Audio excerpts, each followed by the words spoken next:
Hello, Venezuelan. মই দেবতা আপোনালোকৰ মাজত লৈছোঁ পুনৰ এটা নতুন ভিডিঅ' আপোনালোকে চাইছে মোৰ YouTube channel because so' guys আজি আপোনালোকৰ মই এতিয়া এনেকুৱা এটা বস্তু দেখাম যিহেতু খালি কাৰ্পেণ্টাৰৰ কাৰণে চ' আপোনালোকে দেখিব পাৰে যদি আপোনালোকে ভাবি আছে আপোনাৰ যিটো মানে পুৰণি দৰ্জা চেঞ্জ কৰিব বিচাৰি আছে চ' আপোনালোকে মোৰ ডিছক্ৰিপশ্যনত যিটো নাম্বাৰ আছে তাত কণ্টেক্ট কৰিব পাৰে চ' বস্তুখিনি চাই লওক আপোনালোকে যদি আপোনালোকে আপোনাৰ নিউলি ঘৰ ষ্টাৰ্ট দিছে চ' আপোনালোকে দৰ্জা খিৰিকী ইয়াতে চিলেক্ট কৰিব পাৰে বা আপোনাৰ উইচ চ' মই আপোনালোকক দেখিব চেষ্টা কৰিম চ' এইটো এটা মেচিন হয় যিটো মেচিন CNC মেচিন চ' বহুত কষ্টলি হয় চ' অকল কাৰ্পেণ্টাৰৰ কাৰণে ইউজ কৰা হয় চ' আপোনালোকে ট্ৰাই নকৰিব আৰু বহুত কষ্টলি হয় এইটো এৰাউণ্ড 8 লাখ পৰি যায় চ' আৰু যিজন অ'নাৰ হয় তাৰ নাম হ'ল গৌতম দাস চ' মই গৌতম দাৰ লগত আপোনালোকক মই চিনাকি কৰি দি আছোঁ আৰু গৌতম দাক সুধি মেলি কেনেকুৱা কি ধৰণৰ কিমান কষ্টলি চ' আপোনালোকে চাই থাকক ভিতৰত মই মেচিনটো আপোনালোকে দেখাই দি আছোঁ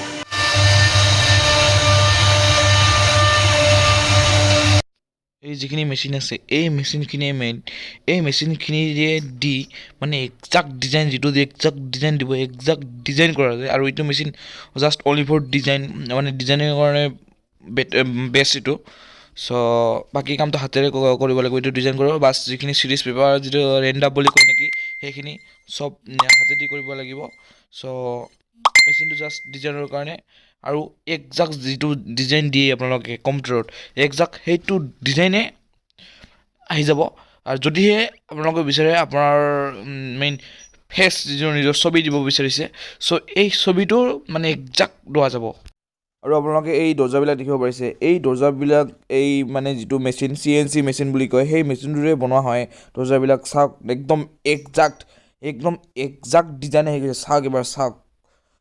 একদম একজাক্ট ডিজাইন আহি গৈছে চ' এইবিলাক ডিজাইনটো হাতেৰে মানে বনাব নোৱাৰে বহুত টাফ হ'ব হাতেৰে বনাবলৈ মানে হাতেৰে বনালে বহুত একা বেকা কিনি হৈ যাব চ' ডিজাইনটোৱে এই মেচিনটোৱে বনাইছে চ' একজাক্ট হৈছে এতিয়া জাষ্ট ইয়াতে চিৰিজ পেপাৰ মাৰিলে হ'ল আৰু এইটো আপোনালোকে ভালকৈ চাওক ভালকৈ গুৰুত্ব দিয়ক চাওক একদম একজাক্ট ডিজাইন হৈ গৈছে চাওক না চাওক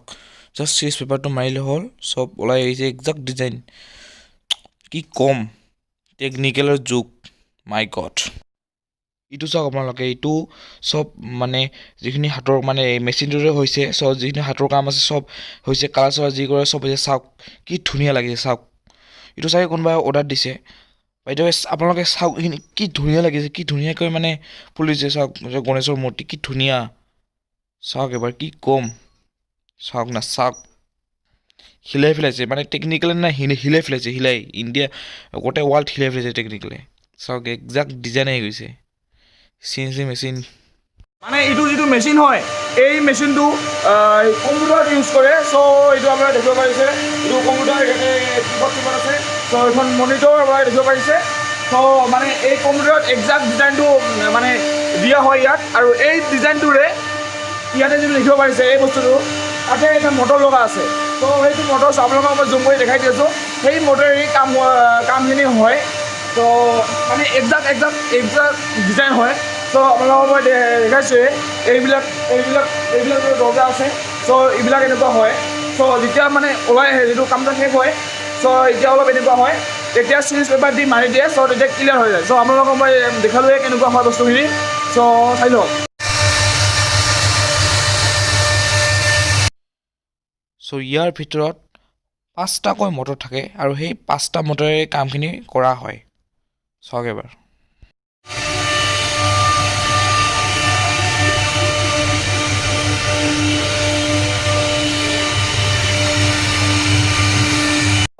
এতিয়া আছে মোৰ লগত গৌতম দা চ' গৌতম দাই অনাৰ হয় এই CNC মেচিনৰ চ' গৌতম দা আপুনি মানে এই মেচিনটো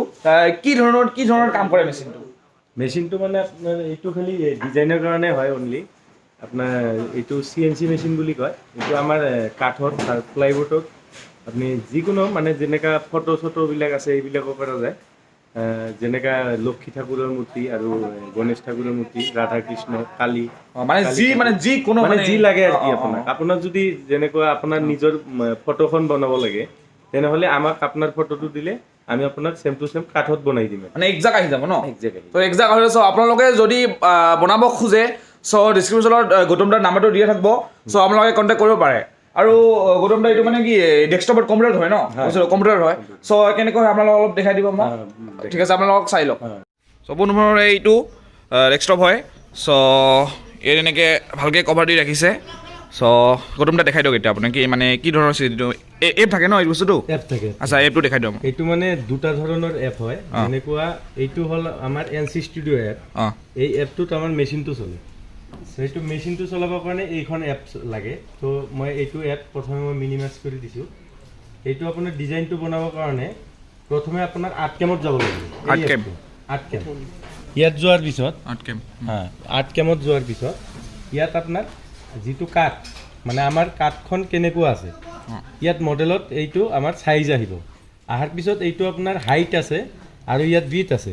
তো আপোনাৰ হাইট যি আছে হাইটত আপোনাৰ যেনেকুৱা আমাৰ 6 ফিট হয়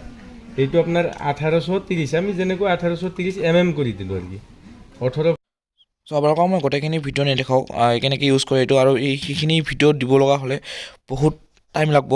চ' যদি আপোনালোকক মানে শিকিব বিচাৰে কেনেকৈ ইউজ কৰে বা জানিব বিচাৰে কেনেকৈ ইউজ কৰে চ' আপোনালোকে মোক কমেণ্টত জনালে হ'ল যে জনাই দিয়ক কেনেকৈ ইউজ কৰে চ' মই সেইখিনি ভিডিঅ' মই আপলোড দি দিম বাৰু ক'ব লগা নাই চ' ভিডিঅ'টো বহুত ডাঙৰ হয় সেইকাৰণে মই দিয়া নাই আৰু মানে এইটো শিকিব এই CNC মেচিনৰ চব বহুত কমেই দেখা পোৱা যায় ইণ্ডিয়াত চ' এইটো বহুত ৰেষ্ট্ৰিক্টেড হয় সেইকাৰণে লোৱা নাই মই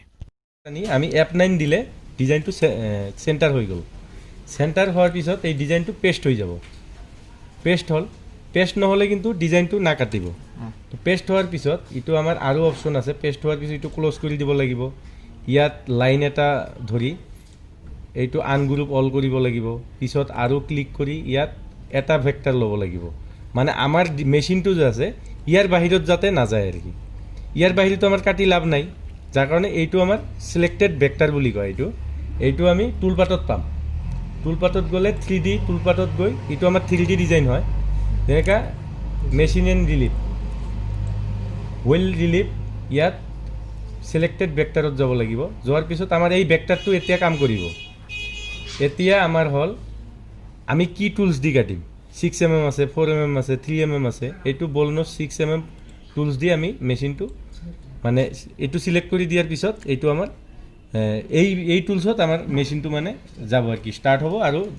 ডিজাইনটো কাটিব মানে কাম হৈ থাকিব পিছত এইটো আকৌ ইয়াতে দি আমাৰ স্টেপ ওভাৰটো হ'ল কি মানে আমাৰ মেচিনটো কেনেকুৱা আগুৱাই যাব ইয়াত যেনেকুৱা আমাৰ 1830 আছে ইয়াত 0.6 এইটো মানে একবাৰে মানে আগুৱাই যাব আৰ কি একবাৰে এবাৰ যে মেচিনটো এই পিনৰ পৰা এই পিনে আহিব অহাৰ পিছত সি 0.6 আগুৱাই যাব পিছত এইটো হ'ল ষ্টেপ ডাউন মানে এইটো মই জেট ৰেঞ্জ যিটো কৈছিলোঁ 12 ডিপটো দিয়াৰ পিছত ইয়াত আপোনাৰ আমাৰ মেটেৰিয়েলটো মানে আমাৰ এই ছফ্টৱেৰে মেটেৰিয়েল বিচাৰি আছে আমাৰ মেটেৰিয়েলটো কিমান আছে তো এতিয়া ইয়াত দিব লাগিল 35 যেহেতু আমাৰ 1.5 ইঞ্চি কাট কম দিলেও হয় অলপ কেতিয়াবা তো এইটো 35 দিলে ওকে কৰি দিয়াৰ পিছত এইটো কেলকুলেট হ'ব ডিজাইনটো চ' এতিয়া দি কিনে চ' এতিয়া ইয়াত এতিয়া দেখিব পাৰিছে যে মানে একজাক্ট যিটো কাঠৰ ৰং আৰু ডিজাইনটো তাত বহি গৈছে চ' এতিয়া ডিজাইনটো দিলে কেনেকুৱা লাগিব কেনেকুৱা হ'ব চ' তাত মানে গম পাব পাৰি তো এতিয়া মানে এইটো দি কিনে এতিয়া আমাক বেলেগ আন এটা এপ আছে সেই তাত এপটোত যাব লাগিব চ' যাই কিনে তাত মানে এইটো মানে মেইন মেচিনৰ লগত এই এপটো এই মেচিনৰ লগত লিংক চ' এই যিখিনি আমি হেৰি কৰিছোঁ ছেভ কৰিছোঁ সেই বস্তুখিনি আহি এইটো এপত দিব লাগিব চ' এই এপটোৱে এইটো মেচিনৰ লগত কানেক্ট হৈ আছে ন চ' মেচিনটোৰ লগত গম পাব চ' তেতিয়াহে মানে মেচিনটো কাম কৰিব আপোনালোকে দেখিলে মানে কেনেকৈ কি ধৰণৰ মানে ডিজাইনটো কৰা হয় চ' গৌতম দাই আমাক কম্পিউটাৰত দেখাই দিলে চ' সেই ডিজাইনটো সেই ইয়াত এই মটৰ আছে ন তাত এটা সেই মটৰটোৱে মানে কাম কৰি থাকে 5টা মটৰ আছে 5টাকৈ মটৰ আছে সেই মটৰটোৱে ইয়াত কাম কৰি থাকে চ' বহুতে ৰেঞ্জাৰ টেকনিক বনাইছে চ' যুগ আৰু আগবাঢ়ি যাওক এই মানে এই যিটো মেচিন আছে CNC মেচিন ন CNC মেচিনটো আপোনাৰ ক'ৰ পৰা আনিছে এইটো মেচিনটো আমি গুজৰাটৰ পৰা আনিছোঁ তো আমি একচুৱেলি অনলাইনত চাই এইটো কৰিছোঁ অনলাইনত চোৱাৰ পিছত তাতে তেখেতৰ ফোন নম্বৰ পাইছিলোঁ ফোন নম্বৰ পোৱাৰ পিছত গুজৰাটত ফোন কৰিছিলোঁ কৰাৰ পিছত যোৱাবাৰ মাৰ্চত আমি লকডাউনৰ আগত এডভান্স পঠাব গৈছিলে এডভান্স পঠাই দিছোঁ পিছত বাকী পে'মেণ্ট আমাৰ মেচিন ডিছপেচ হোৱাৰ আগত আহিছে চ' গৌতম দাৰ দোকানখন কেইবছৰ হ'ল মোৰ দোকানখন এনে হৈছে 8-10 বছৰ হৈছে মানে মেচিনটো আনা মোৰ 6 মাহমান হৈছে চ' গৌতম দা বহুত কষ্টৰ ফলত এইখিনি কাম কৰি আছে চ' উইচ ইউ ভেৰি লাক আৰু আগবঢ়াই যাওক আপুনি আৰু মানে যেতিয়া মানে কোনোবাই যদি অৰ্ডাৰ দিয়ে যদি কোনোবা অৰ্ডাৰ দিয়ে তেতিয়া মানে আপুনি কি এই দৰ্জাবিলাক মানে ঘৰত গৈ কিনে মানে দিয়ে চ' আপোনালোকে কণ্টেক্ট কৰিব পাৰে চ' ডিছক্ৰিপশ্যনত গৌতম দাৰ নাম্বাৰটো থাকিব চ' ময়ো নিউলি ঘৰ বনাই আছোঁ চ' আপোনালোকে জানে মোৰ ঘৰৰ পৰা ষ্টাৰ্ট দিছোঁ মই চ' মই গৌতম দাৰ পৰা মোৰ দৰ্জা খিৰিকী চব গৌতম দাৰ পৰা ল'ম চ' আৰু মোৰ মানে ৰুমৰ যিখন দৰ্জা হ'ব সেইখন মোৰ ছবি হ'ব চ' গৌতম দাক দিবনে মোক নিশ্চয় চ' যদি আপোনালোকৰ ভিডিঅ'টো ভাল হৈছে ছাবস্ক্ৰাইব কৰক লগতে শ্বেয়াৰ কৰিব মোৰ চেনেলটো চ' হেল্প কৰক মোক ছাপোৰ্ট কৰক থেংক ইউ